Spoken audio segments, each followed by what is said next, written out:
This is Susan from Lightscape at the Gotham Comedy Club in New York City.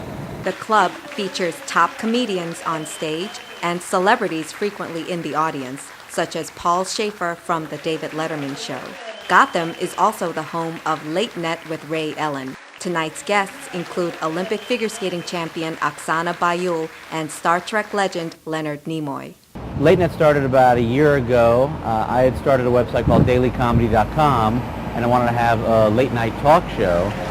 So I came up with this idea for the show that combines a live studio audience with an online participatory audience. I'll talk with Oksana about her career, about her life in the Ukraine, and about moving to America at a really young age, winning the Olympics, her new show Cold as Ice, the musical, just some of the trials and tribulations of being a world champion. And she also gave you a skating lesson? Can't really even walk on the ice. But Oksana showed me a few moves. It was fun. We went up to the Ice House in Jersey and took me for a spin, and it was great. We have footage of that, which I think people might enjoy seeing. Oksana, looking very Marilyn Monroe and glamorous, tried her best to deflect Ray's advances. No, I mean, we're sitting here and you're not talking to me. I'm just waiting to hear. I'm waiting to hear Lady Melody. That's all. When are you gonna We could plan our date if we'd like. Oh, come on, you keep asking me. No, work comes first and then... What kind of guys usually I go like for? to work. What kind of guys usually go for? What's your perfect guy for you? You're not my type. I understand. Fine. What kind of guy do you like? What, blonde, brunette? What do you? If I knew I would get married, I don't know. Leonard Nimoy spoke about American women's obsession with weight, chronicled in The Full Body Project, his new book of photography. Nimoy also told us about the time that he met future President John F. Kennedy. Well, the very first job I had was ushering in a movie house, and then I took a job working in an ice cream joint, scooping ice cream cones. Then I worked as a cab driver for about 6 months. I had all the cab drivers here. The cab union, I guess. I'm on an honorary withdrawal from the Teamsters Union, and I had Jack Kennedy in the cab one night. Did you really? Yeah. No kidding. Yeah, no, I'm not kidding. No, before he was president, obviously. Did you chat with him? I did, yeah.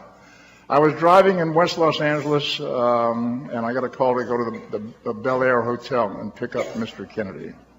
And being from Boston, the Kennedy name rang a bell. Yep.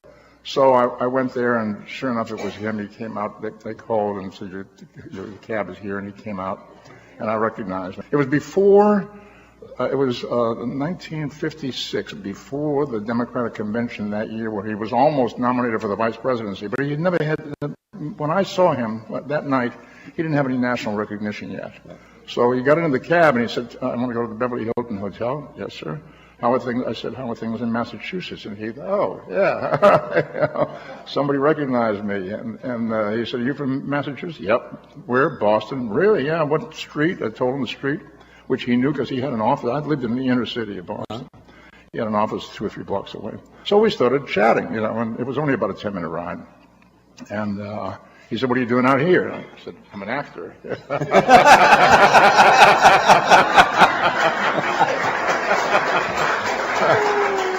So he said, "A lot of competition in your business." I said, "Yeah." He said, "Just like mine." Yeah, that's great.